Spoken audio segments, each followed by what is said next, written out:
백성들이 70년을 바벨론에서 포로 생활하다가 하나님의 은혜로 귀환을 합니다. 우리 그거를 예루살렘 귀환이다. 귀환. 귀국이죠, 귀국.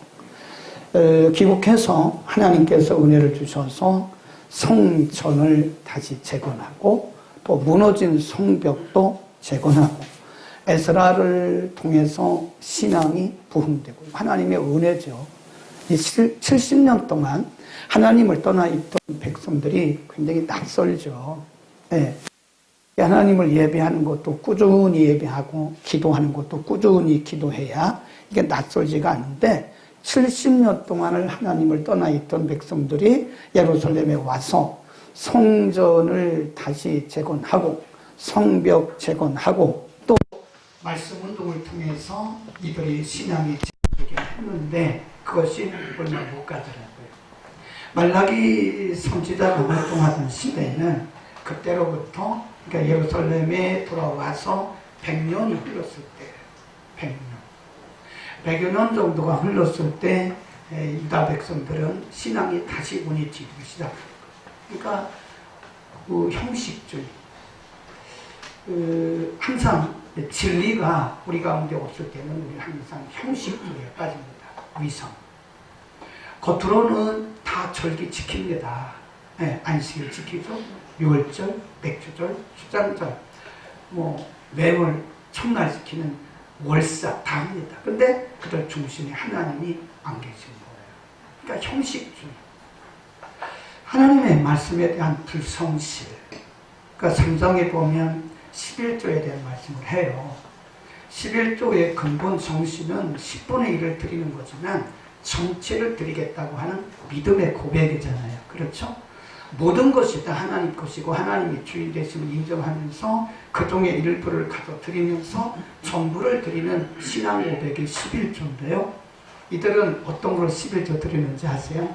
못 먹는 거, 그리고 못 쓸 거, 다리 저는 거, 눈 모르는 거, 사람에게 줘도 안 받는 이런 것들을 다 11조 드리고 허물로 막 드리는 거예요. 이걸 뭐라고 그랬냐면 말씀에 대한 불성실이다. 하나님의 말씀대로 사는 것이 아니고 그냥 흉내만 내는 거예요. 한 100년이 되었을 때 이 유다 백성들은 신앙에 흉내만 내고 있는 것이 그들 속에 하나님이 안 계셨습니다. 믿는 사람들이 말씀을 떠나면요, 사회적으로, 도덕적으로, 윤리적으로 반드시 타락합니다. 우리는 가끔 우리 사회를 막 욕합니다. 왜? 정치인들이 저런 거예요. 우리 책임이에요. 욕하지 마세요. 하늘 보고 침 뱉는 거예요. 교회가. 우리 믿는 사람들이 말씀에 불성실하고 우리가 하나님 앞에 바로 서지 못했기 때문에 우리가 정치적, 사회적으로, 윤리적, 도덕적으로 타락한 거예요. 사실 그것은 교회의 타락이고 교회의 변질입니다. 근데 우리는 그걸 모르고 자꾸 이 책임을 교회 밖으로 돌리는 거예요. 교회 밖에 당신들이 잘못이고 엄밀히 말하면 교회가 말씀에 대한 불성실이고 하나님의 말씀을 떠나서 변질되어 가고 있다는 반증을 우리에게 주는 거라고요. 하나님께서 말라기 선지자를 세우셔서 그들을 찍어요. 우리가 영적으로 민감할 때는요, 우리가 말씀을 들어도 스스로 깨닫습니다. 스스로 깨달아요. 하나님의 말씀이 우리를 깨닫게 알려주세요. 감동을 주십니다. 근데 우리가 감각이 영적으로 무딜 때는요, 말씀 들어도 몰라요. 말씀 들어도 그게 다 다른 사람 얘기지 자기 얘기인 걸 전혀 모른다니까. 그러니까 엉뚱한 소리 하는 거예요. 자기인데 지금 하나님께서 나에게 주신 말씀인데 그게 나에게 주신 말씀이 아니라 다른 사람에게 하는 말씀으로 그렇게 생각하고 있는 거예요. 네. 그래서 하나님은 말라기 선지자를 보내셔서 콕 집어서 말씀하세요. 오늘도 우리가 영적 감각이 있고 하나님과 이런 친밀한 교제를 통해서 하나님의 음성을 듣고 하나님의 의도를 알 때는요, 우리는 굉장히 행복하게 하나님과 신앙생활 잘할 수 있어요. 근데 우리가 감각이 무뎌지면 하나님이 콕 집어주세요. 그 중에 하나가 경고, 그리고 징계입니다. 징계를 통해서, 때로는 경고를 통해 하나님이 콕 집어주세요. 유다 백성들은 콕 집어주는 그런 영적인 상태에 머물고 있는 걸 하나님 콕 집어주세요. 너희들의 문제가 뭔지 아니? 첫 번째가 뭐냐면 이들 가정의 경건성이 상실돼 버렸어요. 거기 한번 보죠.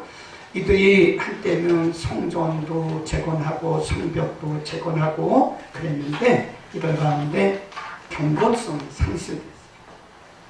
예, 하나님은 신명기 7장에도 말씀하시고 출애굽기 34장에도 말씀하시기를 너희가 가나안에 들어가면 이방인의 딸들과 결혼하지 마라. 이방인의 딸을 데려다가 그들을 며느리로 삼지 말고 이방의 아들들을 데려다가 너희의 사위를 삼지 마라. 그래서 이방인과 연혼하지 마라 라고 하나님께서 분명히 말씀하셨어요. 신명기 7장 3절 그냥 써놓기만 하세요. 신명기 7장 3절 4절에 보면 이방 여인을 데려다가 너희 며느리를 삼지 마라. 아내 삼지 마라. 그것은 그들이 섬기는 신, 이방 신을 그들이 본받아서 그들의 신앙이 이렇게 뭐가 되는 거죠? 혼합이 되는 거죠. 하나님이 원하시고 바라셨던 것은 가나안 땅에 들어가더라도 이스라엘 백성들은 유일신 하나님을 섬기는 하나님의 거룩한 백성이거든요.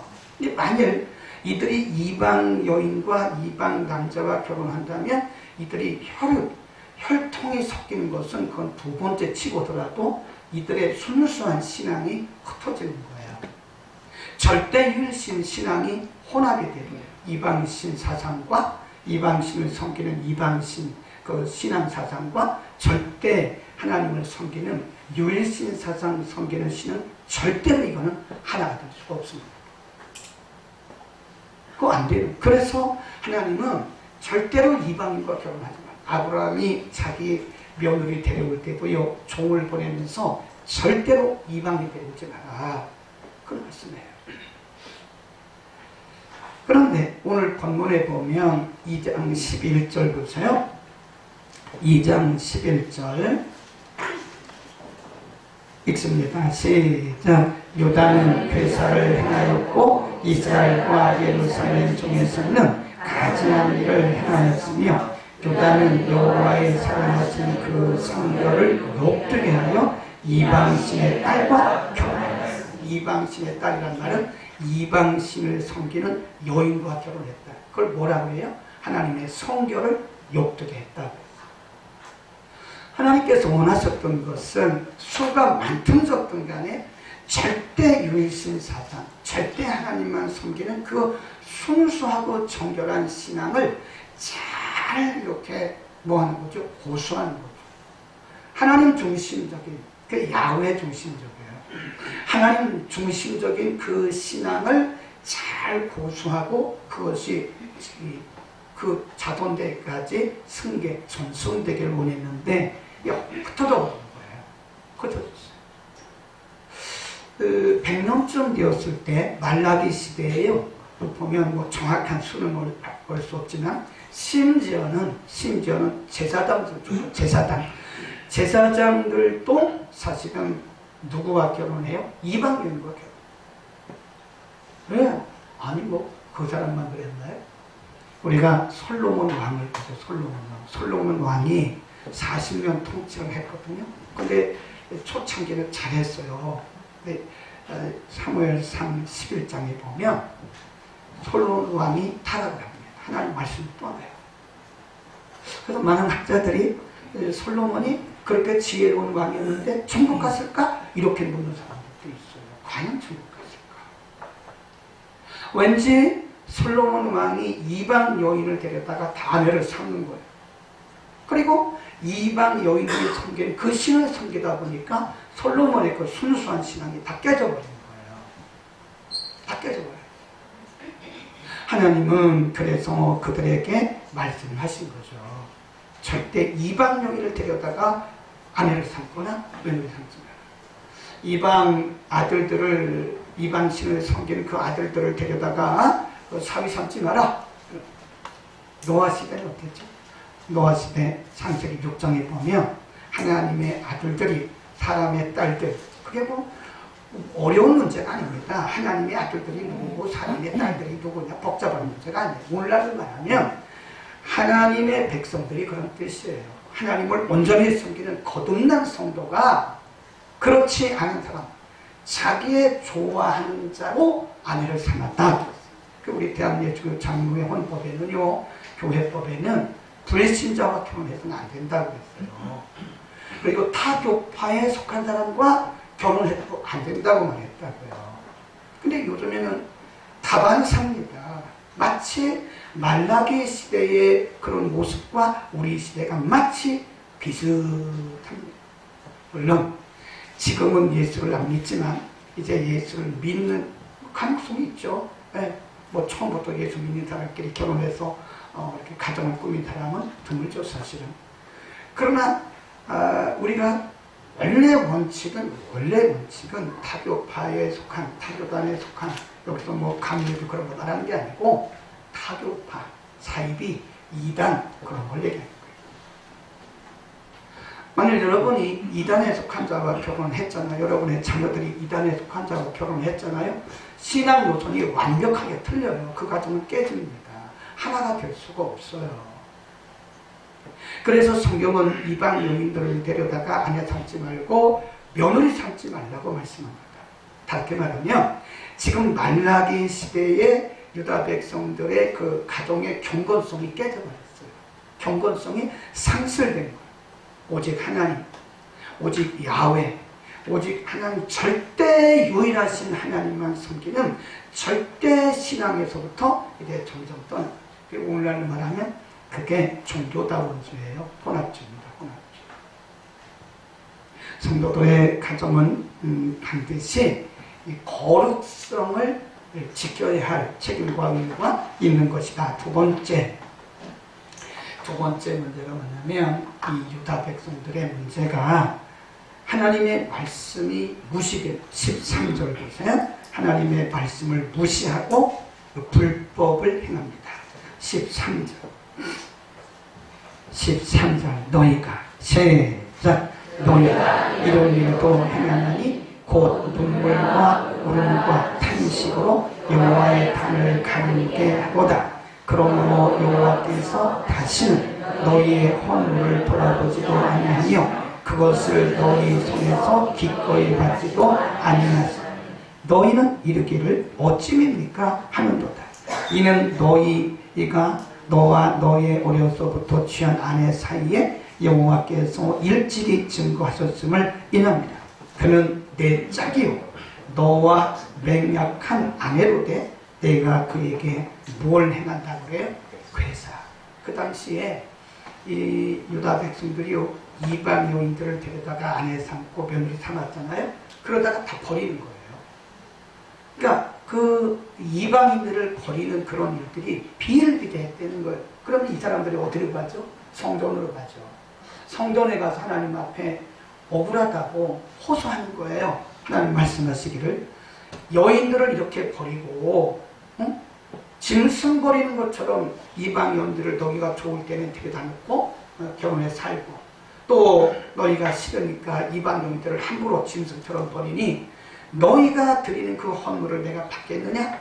그러면서 그들이 말씀 없이 행하는 것을 괴사라고 악이라고 말해요. 악이라. 하나님의 말씀이 깨진 거죠. 하나님의 말씀이 불성실하게 그들 가운데 하나님의 말씀대로 사는 게 아니죠.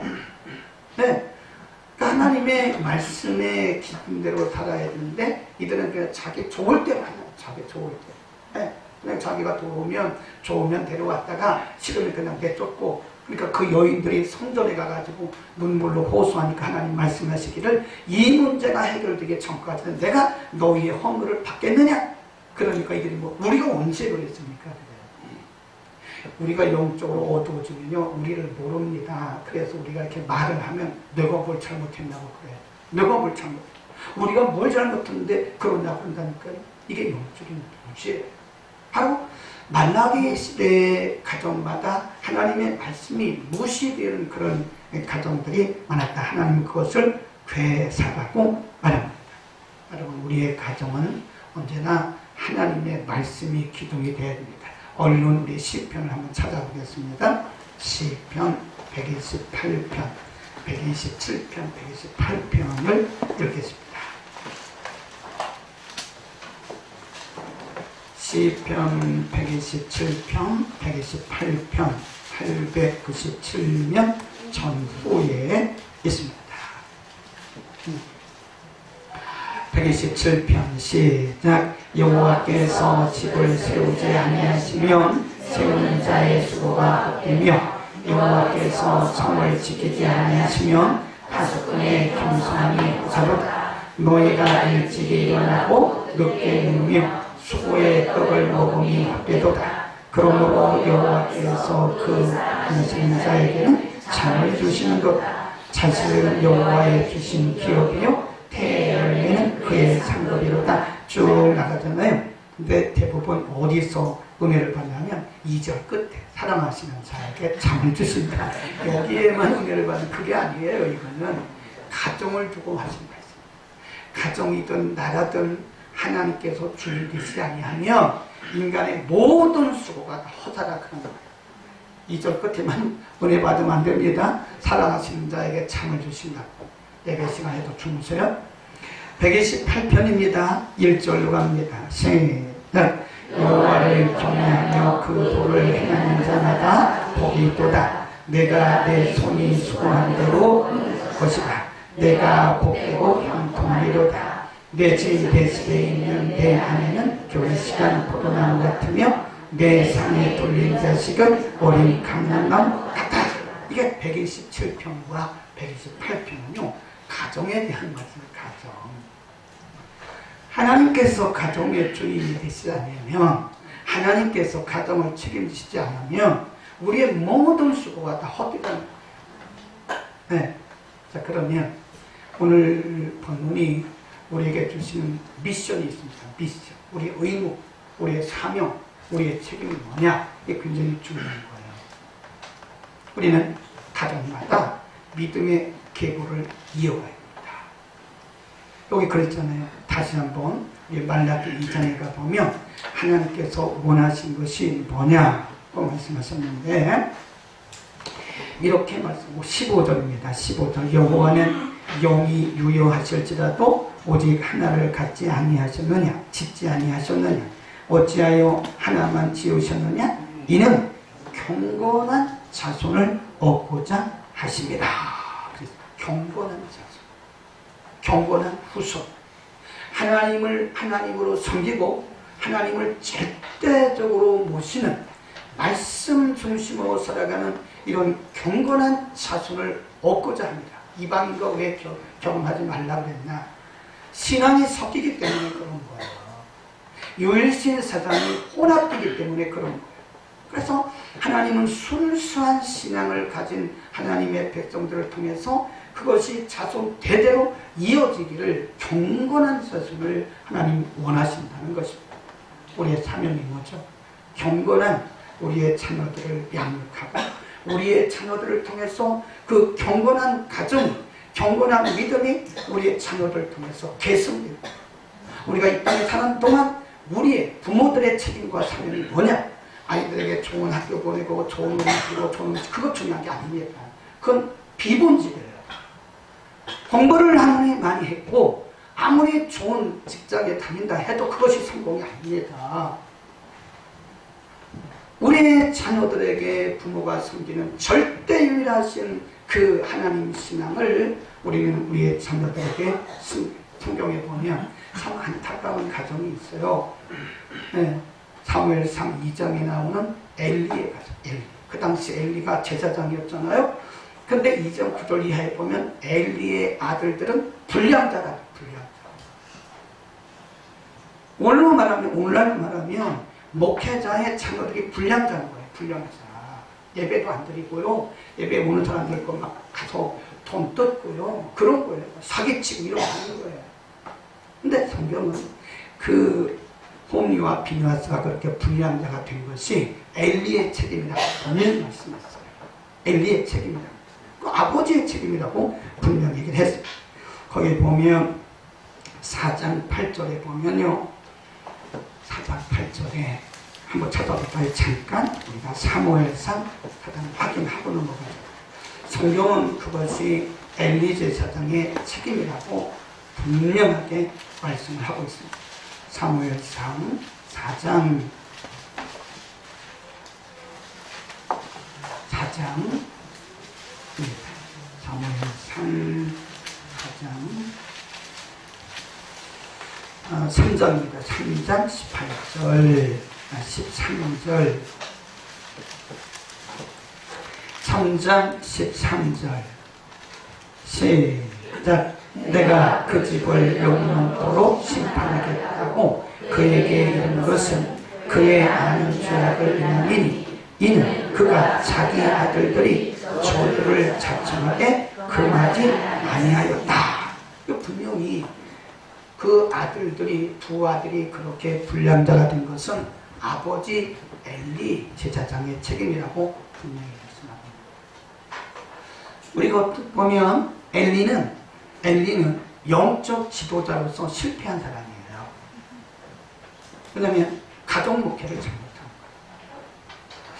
거예요. 우리가 사실 자녀들 저도 딸아를 둘을 뒀는데 자녀를 둔 우리들은요, 누구도 남의 자녀를 비판할 수가 없어요. 왜냐하면 내 자녀가 어떻게 될지 몰라요.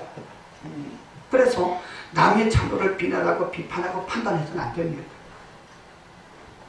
그러나 그래라고 합리화하면 안 돼요.